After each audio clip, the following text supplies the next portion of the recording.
you're in trouble. If you're just reading a script, be creative, know when to break the rules, know how to listen and connect to another human being and do that emotional work that we were talking about to really maximize the humanity and the value of your human capital in a world with AI that's a different world than it was even 2 years ago. So Mike, I'm super excited to have you join me for this episode of Coffee with Closers. So great to be here. I'm excited. Most certainly. Well, obviously you're a pretty well-known figure in the Sandler community. If anybody who's been to the Sandler Summit have seen you being on stage, you've been on hundreds of stages, but most people probably know you more like on the Sandler community, but you have a pretty extensive resume and a big career in the public space, podcast host. You were a radio figure, co-wrote a couple of books, published on most sales blogs out there, have accomplished a lot in your career in this field of sales. But before we get there, can you share with our audience a little bit, how did you even ended up in this field of sales? Did you aspire to be more of like a public figure at all growing up? Yeah, it's sort of, I think it's an interesting story, right? Because my dad bought a Sandler training location in Kansas City when I was a junior in high school. Uh-huh. So I took my first professional sales training when I was about 15, 16 years old. And I didn't have anything to sell, but I loved the psychology of it. I love the communication skills. You know, there's some good sales skills that become valuable as a teenage boy and a college student, you know, that you want to learn some bonding and rapport, and you want to learn how to relate to other people. And I found that really valuable. But there's kind of three stories of mine. So that's one of them. My dad got me into it, and I was listening to the original David Sandler audio cassettes back in the late 90s and getting into David Sandler himself. At the same time, my mom won a computer in a radio station contest when I was like 7 years old. And it was an Apple IIc computer in 1985. And I had to learn how to program it to use the computer because there was no internet. There were no programs. It was a green text screen, and I had to learn how to type stuff in to play any games and stuff. So I got a really early start there, and then an early start in internet marketing and designing websites when I was in high school too. Some of my dad's connections from his sales training asked me to build websites for him because I could do that. And I got started and ended up building some big websites in Kansas City here doing that. But I didn't want to be a computer nerd. I didn't want to sit in a room by myself behind a computer all day and be a nerd. I wanted to be cool. I wanted to be on the radio. I always loved music. I love the idea of being a radio DJ and a personality and telling jokes. I love music. So I did that. After college, I got into radio, DJing, karaoke. I opened for Billy Idol, Frankie Valli when they came to Kansas City, and I worked my way up from prize guy to on-air personality, and I was Romeo on Mix 93.3, Kansas City's #1 hit music station, and played a lot of boy bands in Justin Timberlake and Rihanna and Beyonce in the 2000s. But guess what the job is? Sitting in a room by yourself behind a computer for 6 hours and you tell the funniest joke you've ever heard of and nobody laughs. So I kind of thought, man, this isn't working for me. But I developed tens of thousands of followers on MySpace and then Facebook. And I helped design websites for the radio stations and then the Kansas City Chiefs and doing some social media there. And that brought me some internet marketing cred that when I eventually moved to work for Sandler and become a full-time sales trainer, I wrote a book on LinkedIn. It's called LinkedIn the Sandler Way. That got me the attention of our international team. And I moved to do training for Thermo Fisher, Uber, started the podcast and webinars. And so the podcast now, the How to Succeed podcast, is over 600 episodes and 3 million downloads, and it's been super fun to do. And I get to kind of combine all of those things. I've also built online courses for HubSpot. I know you're a HubSpot reseller, and you mentioned all of their blogs and everything. I get to use all of that tech, the sales knowledge, and my broadcasting as a sort of brand ambassador for Sandler. So, Mike, obviously you've had a successful career. You know, you've have 2 podcasts. Like you said, one of the How to Succeed podcasts had over 3 million downloads. You have done over 600 episodes. You have another one called Playful Humans. I don't know how you do it all. Obviously, you've been pretty good at managing and juggling a bunch of things. So what's kind of your personal why? What motivates you? What gives you the drive to do all these things at a pretty high level as well? That's a funny question. I'll give you the easy answer first, and then I'll tell you the hard part. The easier answer is I don't have any kids. You have 4. That's a lot of free time. Also, I don't watch a whole lot of television, so that gives me a lot more hours in the day. But the other answer is I've always done more than one thing for my entire adult life. So since I turned 18, I've never had less than 2 jobs. So I always kind of have, when I was on air and doing radio stuff, I would supplement my income with website things. And when I was doing full-time website jobs or sales training, I would supplement with entertainment stuff, hosting game shows or doing podcasts. And I've just found that I always like an extra creative outlet. That I think trying to put all your eggs in one basket can be great, and you can be really pot committed and excited about that. But sometimes you need a place to play and practice and try some stuff that might not work. And so when I have a big following with the Sandler podcast on how to succeed, maybe I want to test a guest out on my other show first, or a new technology tool. So I move from, recording on Skype to Riverside and then over to StreamYard and doing it live. And I like to test those things in other environments. So I found that I kind of have a split personality a little bit. I like to play and have fun, and I like to be serious and nerd out on and go deep on things. But if I do too much of one or the other, I'll end up getting burnout. Yeah, it seems like what they say, if you love what you do, you'll never work a day in your life, right? So you try to find what you love, and then you just kind of follow that passion that you have. Yeah, I don't want to step on you there, but I hate that quote because I think a lot of people feel like then there's one right answer. That if I just find this magic job and I just find this right answer, that everything will be fine. It's the happily ever after for movies. And, you're married. That's not really the way marriage works or life works. Like, you still, when you do a job you love, you still have to pay your taxes. There's still jobs that you just take for the money, and the client ends up being a pain in the butt. And you're like, well, I learned a lesson there. And so it's not all sunshine and roses, but I do think having that passion, doing things that gives you energy, that's fun, and that you are curious about, that you want to keep learning and growing. That's one of the reasons I have worked at Sandler for 12 years now, is nobody's becoming a better communicator. Nobody's got this solved, right? And then AI tools come out and it changes the whole game. And so there's always something for me to learn and continue growing with it. Most certainly. I mean, I think it brings me to the question of mindset. And I know you talk a lot about it, especially work with entrepreneurs, helping them with burnout and all of those things. So what sort of a mindset do you train yourself to have, especially with all these different things going on? Like you said, not everything we do is all enjoyable, but you kind of have to get yourself to actually do those things. I think there are 5 things that I try to balance in my life. And I think about it like energy management instead of time management. For a few years there, when I first got into Sandler and stuff, for about 3 to 5 years, I was really into minimalism and time management and productivity hacks. And I was measuring everything. And I got my Fitbit watch, and I'm time blocking and doing all kinds of optimization. And what I found was all of that was so much work, and it really didn't lead to my happiness, that I wasn't managing my energy correctly, even if I was being really productive. So what I think about now are 5 things that I try to work in every day, week, or month, whatever I can do, and make sure I have equal balance. Is time to perform and protect that time when I perform at my best. So when I'm on stage or when I'm doing a live podcast or something, I can't be distracted. I can't be multitasking. I can't be scrolling Facebook. I need to be live, committed, doing my best work, being fully present in the performance that I'm giving. And the performance for you, if you're in sales or something, might be making a call with a client. You shouldn't be checking your email at the same time you're trying to do a sales call. That doesn't work very well. So I also have to take time to pause and rest. I think a lot of people, especially in the hustle culture, don't recognize the value of just turning it off, taking a break, giving yourself permission to take the weekends to recover and do stuff for you, which takes me to number 3. I think you got to have time to play.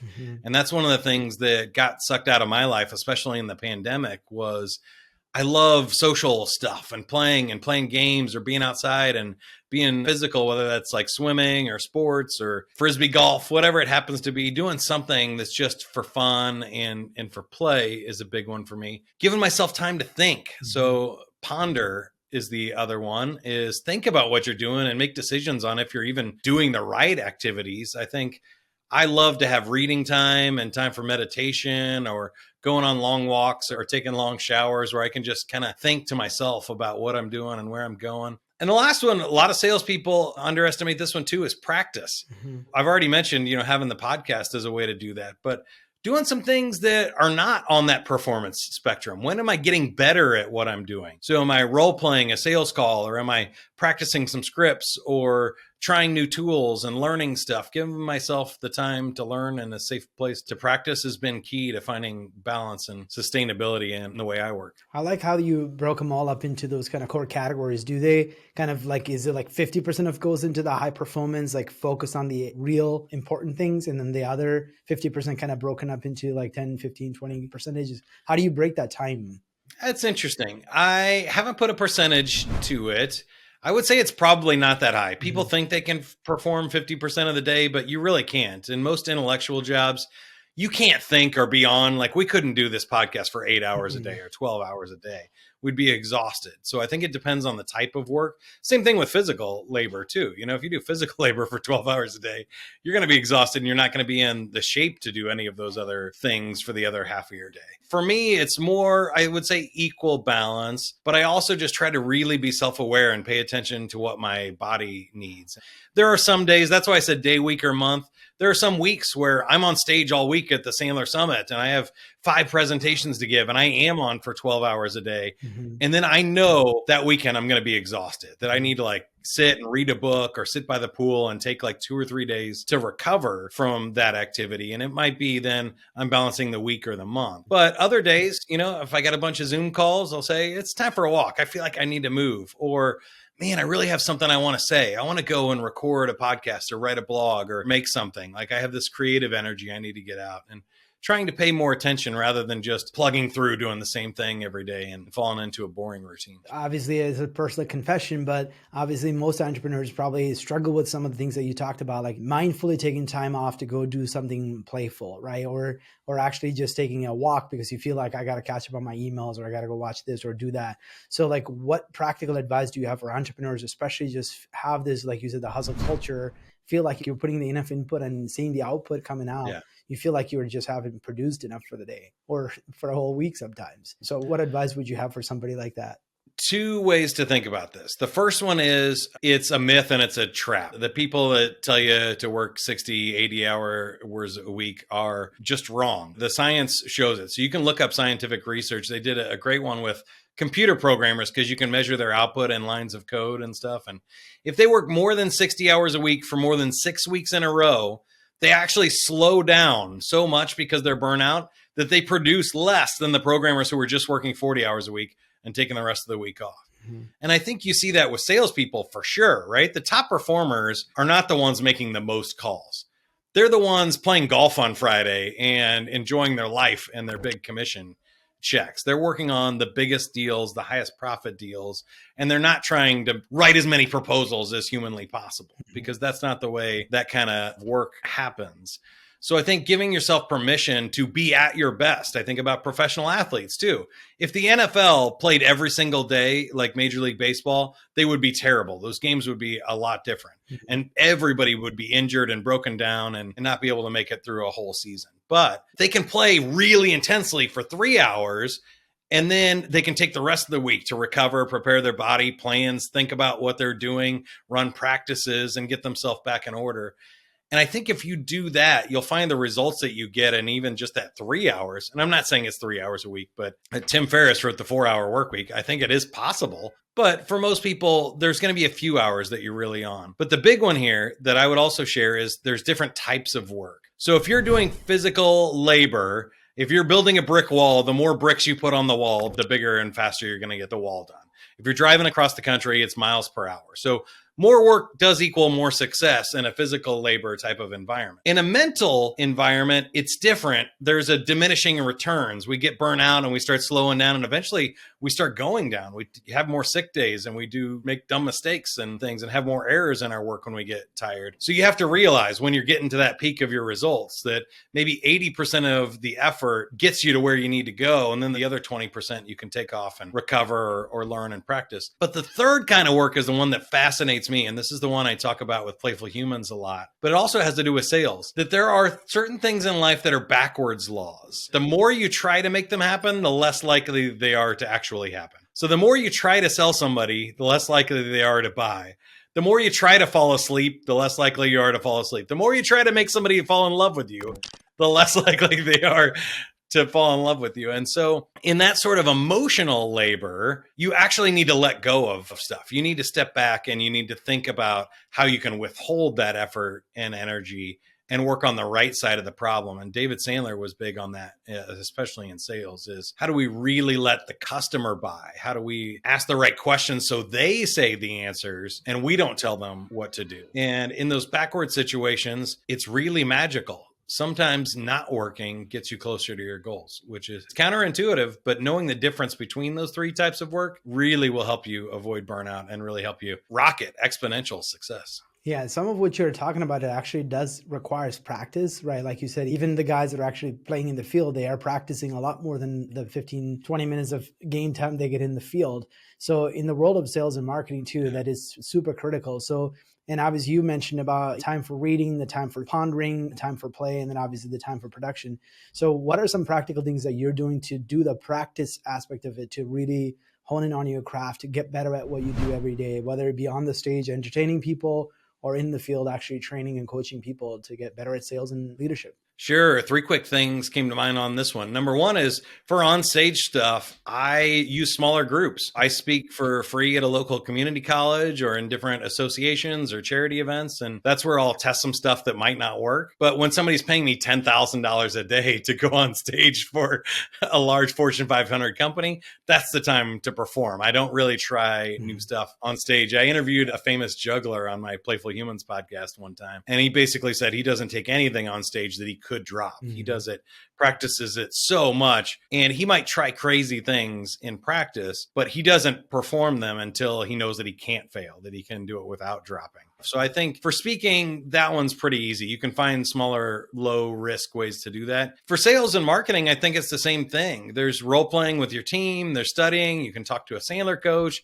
you can talk to people internally. You can practice on your friends and family. You can do a lot offline, record yourself in Zoom calls, delivering it and watching it back. And just the sheer number of repetitions and offline practice, I think, helps a lot. And then there are other stuff in a third bucket, which is the artificial stuff that's available now. The brainstorming with AI or ChatGPT and role-playing a conversation. If I said this, what would a sales VP at a Fortune 500 company say? And actually doing some cool role plays and brainstorming and thought leadership and getting creative ideas. For the amount that I produce in creative material, I have to have inputs into my brain, especially for marketers, but also in entrepreneurs. I'm watching a ton of video. I'm reading a lot of books, checking out blogs. I'm listening to podcasts, and all of those inputs keep me refreshed so that I can keep coming up with new ideas. Can you elaborate on what you said about using AI or ChatGPT to do the mind exercises? Obviously, most people are probably using it as prompting to just ask questions to get an answer, but how are you practically using it to do some sort of testing, different messaging or things of that nature? Yeah, I would say asking it a question like Google is the wrong way to use ChatGPT, because if you do that, it's going to give you the average answer. And I don't know about you, Samuel, but average people are pretty dumb. If you're looking at the aggregate of everything that's on the internet, we have no idea if that's true or not. I've seen ChatGPT results that say the population of Mars is like 1.2 million, which it could be. I don't know. I haven't been, but I'm guessing that's not the right answer. But what is really interesting is doing what we call prompt stacking at Sandler. If you ask it a question and then you reverse that question and do a couple of follow-up questions, you might get to something interesting. Or if you stack a few prompts together. So rather than saying, how should I start a cold call? That's going to give you an average, really bad cold call. But if you say, how can I start a cold call to a vice president of sales when I'm selling a SaaS software service and the value proposition is XYZ, now we've stacked 4 prompts together into one, we'll get a really good specific answer. And it'll give us a much better and more unique answer than whatever the average cold call is, which was really what we want to avoid. Does that make sense? It does. So basically you're giving a lot more context to the AI. So it is giving you much more relevant information for what your use case is rather than just some general questions. Yeah, and using that for persona switching is one of the other cool things that we do. So I might write a blog and I'll just say, make this funnier or make this shorter and more direct. Give me the too long didn't read for a D personality out of what I just wrote as a high I. And I think you can do that with your sales pitches. You can do it with any type of thing, is saying, ChatGPT, you play as a really hard, money conscious decision maker that is 45-year-old male. And now you can role play that scenario of how the conversation would be different than if you were playing a 25-year-old billionaire heiress, right? You could see how those scripts and calls would go different. And I think that sort of playing and that sort of curiosity with it allows you to think about those different situations and see how you would adjust your responses. Makes sense. And obviously, I know you said in the beginning that early days and even today, you like testing things and experimenting things and things of that nature. So has there ever been a time where you were resistant to change as the technology evolved in your career? No, for the most part. I've been very comfortable with change, and my dad instilled us a very growth mindset, an open mindset for stuff. But I will say, as I get older, I've learned that some things are just too much. So it may be that I'm resisting change to like jump on TikTok or NFTs or some of these other things. But I kind of feel like I have those bases covered now with Facebook, Twitter, LinkedIn, and YouTube. I have enough content out there, and people can find me with the podcast and the email list that another social media channel needs to bring direct value to me. So I don't know if that's resisting TikTok as much as it is waiting to see if it takes and waiting for the value there rather than just going and experimenting and playing. I could see where other people might do that if they have the bandwidth. But I think as I get older and as I stay busy with all these different things, I think I'm more choosy about the types of change and things that I play with. Yeah, I know Gary Vee's the one like, oh, as soon as a platform comes out, he has to be on it and get to the first million subscribers or followers before, I mean, he's got a team of probably like 40 people around the guy just trying to help him. Like we're all single-handedly trying to. As an entrepreneurial business owner, though, that's really tough. That can put you out of business really. Exactly. Really and I think that is his business. Like he's trying to create a personality and then he's got a following and then he's selling them stuff. And then he also builds a massive brand around it that he's able to sell to enterprise customers as well.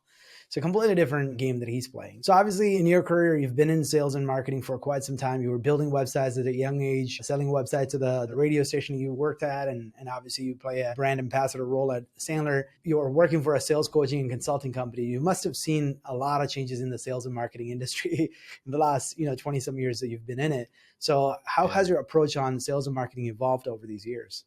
That's a great question. I think there's probably 3 or 4 changes now. So I was lucky to grow up with the internet. I feel like we're at least somewhere around the same age, Samuel. So I was the remote control for my dad when I was 0 to 5 years old. It would get up and change the channel to one of the 4 that was over the antenna. So obviously like the internet was big, but I wasn't even selling then. But I did help a lot of companies start selling online, and I built some online stores that did really well for people. And I helped the radio stations broadcast over the internet for the first time and put the very first Kansas City Chiefs radio broadcast over the internet. And it was really cool to see soldiers that are stationed in Japan and stuff listening online, and they could finally hear the Chiefs game for the first time, and interesting, cool changes like that. But the radio station was giving away the internet ads for free because they were selling the on-air ads. So they were kind of just throwing it in as added value. And the Chiefs game had over 100,000 listeners. And they were like, maybe we should start selling this. This is a pretty good thing. So that was a kind of fun one I was with there. At Sandler, I helped take our courses online and do digital for the first time. So from printed workbooks and live classes to online recorded classes, digital workbooks, and then in the pandemic, and really even pre-pandemic, virtual training and recorded training sessions that were remotely. And in the sales world, I think, social selling was a big one for me. I wrote the book on LinkedIn and figuring out how to start sales conversations rather than just be a marketer and blast stuff to everybody, but understanding how to start one-to-one conversations and using social media as a more intimate medium was a big one for me. And I'm jazzed about AI. I'm super pumped about it now. I think if you haven't looked at it yet, do it. It is a game changer. This is not one going away. This is not NFTs or anything else. This is going to be a game changer for salespeople and I think the world, especially for content creators and other things. Yeah, I mean, especially nobody thought these desk jobs either could be completely replaced or can make them even more efficient, which is where I see the biggest opportunity for us as sales and marketers, right? Like we can tell ChatGPT to give us a 3-part email sequence for cold outreaching to, like you said, to a specific persona, and it can actually write that way better than you can do. And then you can tweak it a little bit and make it your own, but it actually speeds up your ability to go to market and do things in test messages. Super exciting to see that trend. Yeah, and there are tools now like Tome that can write a whole sales presentation for you. And you just give it the prompts and it builds all the slides and creates AI graphics that you can use and all kinds of stuff. That's insane. And these are all version 1s. So these are 1.0. So 3 to 5 years from now, I think the sales job will be using all of these tools. And you'll have a virtual AI assistant for every salesperson that can write your proposals, make your presentations, and help you with scripting and tell you who the next person to call is on your list because they've qualified and measured how hot leads are, or even can tell who's available and free at the moment and who you should call. There's some crazy stuff that will happen in the next few years. But in the short term, I also think if you're a bad salesperson, you're in trouble. If you're just reading a script that somebody else wrote, we can program a robot and an AI voice to read a script. We don't need that. We need humans to be creative, know when to break the rules, know how to listen and connect to another human being and do that emotional work that we were talking about to really maximize the humanity and the value of your human capital in a world with AI that's a different world than it was even 2 years ago. Yeah, I mean, I think the salespeople in general are resistant to change, right? Especially in those legacy organizations. They've been in the same role 40 some years. Some of them don't even like using a CRM. They still use their Excel spreadsheet and, have a call list and whatnot. That's, or a Rolodex. In some instances we've met, I'm like, oh, you still use a Rolodex? Yeah. But I think those are the people that are going to be up for a surprise pretty soon because, like you said, buyers have changed drastically, right? So you have to align your sales strategy and your marketing approach to your buyers' needs. And you can't just be sitting in the old way of approaching the sales and marketing in the old way because your buyers are not going to accept that. To add on to that, I think if you're close to retirement, if you're 3 to 5 years away from retirement, you might get there. But if you got 10, 20 years left in your career, you got to get on board with technology for sure. There's no more excuses of I'm just not a tech person or I'm not into that. Like that's not going to work out well for you. But the second thing that you mentioned there is the buyers. They're using ChatGPT, and we all know that buyers are more informed and using more technology than ever before. But salespeople should be as well. You should know more about your buyer than you ever have in history before. There are AI tools that can tell you their personality and where in the organization they are. You can find out all kinds of information on Zoom Info and other things about complicated decision-making processes or organizations. And you should be as informed or more than the buyer is in making this call if you're really going to be a professional salesperson moving forward. Yeah, which brought me to a question I think about decision-making. Obviously, you have a lot on your plate. You have a lot of things you have to do. Is there some sort of a decision-making framework that you follow when you have to make some critical decision, whether it be about making a new purchase for the organization or a topic that you want to write about or any of those things?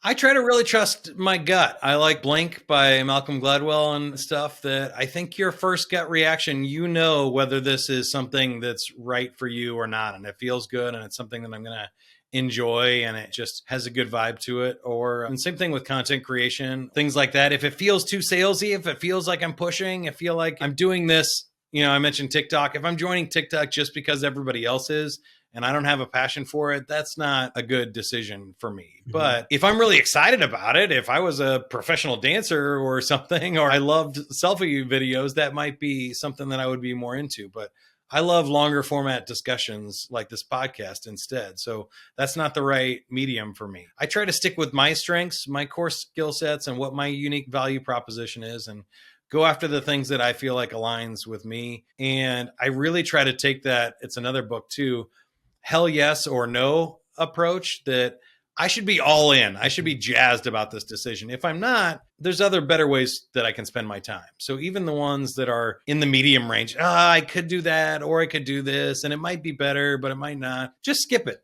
Find one that's hell yes that you're excited about and go do that. There's a great Sandler rule. He said, it's more often the decision maker that makes the decision work than the actual choice itself. And I believe that wholeheartedly to be true. So when I do stuff that I'm excited and committed to, I find out it works in my favor. That's so true, man. The Sandler rules are just like timeless, right? There's just so many of them. So obviously, other than David Sandler, who would you say had the biggest influence on you from a leadership standpoint? Obviously, the answers of David Sandler and my father, who has been a Sandler coach for almost 30 years now and is still who I call whenever I need a coach or need advice. Those are easy answers, and I would highly recommend either one of them. Outside of that, I think it's probably other leaders that I admire, like a Dave Ramsey or somebody that's doing something cool and generous, like a creative or an artist. Just really anybody that's inspiring to me. I like what I call creative nerds. I feel like that's my personal brand. Somebody that's not afraid to be silly, but also really intelligent and nerdy about it. A Steve Martin, the Bare Naked Ladies, people that can write a whole song about the Big Bang scientifically accurate, but also make it really funny at the same time. That kind of stuff is really interesting to me. And I like leaders that can be strong, that can be passionate about what they're doing, but also be nurturing and approachable and not take themselves too seriously and be servant leaders as well. So those types of people are really who I look. Yeah, servant leadership. I think I'm hearing more and more of those that people are talking more about it, right? Most people prefer to work under a servant leader than somebody who just rule over you, for sure. You dropped a bunch of different book names, but are there any specific books on sales and marketing other than the LinkedIn the Sandler Way that you would recommend for our readers to possibly pick up? Of course, that one, you can get it for free, Sandler.com/LinkedIn secrets. Download the PDF for free there. But outside of Sandler books, I do read a lot.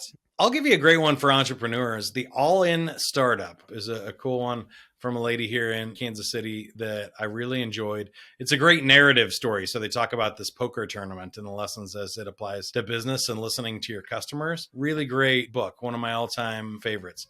There's also another guy called John Condrey, and there's management principles. I think it's called The Inch Principle, the name of the book, John Condrey. And Sandler stuff, check out any of the books. The original by David Sandler, You Can't Teach a Kid to Ride a Bike at a Seminar, or The Contrarian Salesperson is another more narrative parable version of that. I think that's great. These are some really good books. I mean, any Sandler books is just amazing.